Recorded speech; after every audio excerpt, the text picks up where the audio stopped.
और ब्रेक के बाद एक बार फिर आपका स्वागत है। जबलपुर से खबर का रुख करेंगे। राज्यसभा सांसद सुमित्रा वाल्मीकि का बयान सामने आया। लोकसभा में चल रही संविधान पर बहस को लेकर उन्होंने कहा कि कांग्रेस कटघरे में खड़ी है। इन्होंने संविधान को कई बार तोड़ा है। इन्होंने बाबा साहेब भीमराव अम्बेडकर जी का अपमान किया है। जब इनकी सरकार थी तब संविधान कानून व्यवस्था कहां था। राज्यसभा सांसद सुमित्रा वाल्मीकि का बयान सामने आया। लोकसभा में चल रही संविधान पर बहस को लेकर उन्होंने कहा कि कांग्रेस कटघरे में खड़ी है। इन्होंने संविधान को कई बार तोड़ा है।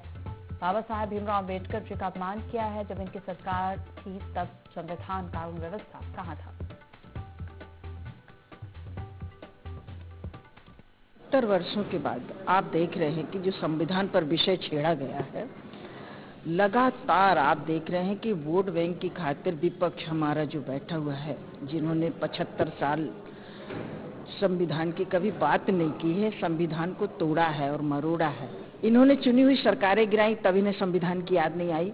अब आज जब हमारे प्रधानमंत्री और बाकायदा बाबा साहब अम्बेडकर के बनाए हुए दिशा निर्देशों पर ही जनता से रूबरू होते हैं और प्रमुख उनकी जो विचारधारा है उसको लेकर आगे बढ़ रहे हैं। कटघरे में तो कांग्रेस खड़ी है, लेकिन जिस तरह से बाबा साहब को इन्होंने अपमानित किया है, लगातार सदन में नहीं आने दिया, उनके बनाए हुए जो आरक्षण थे उनमें भी उन्होंने तोड़ा मरोड़ा है कई बार।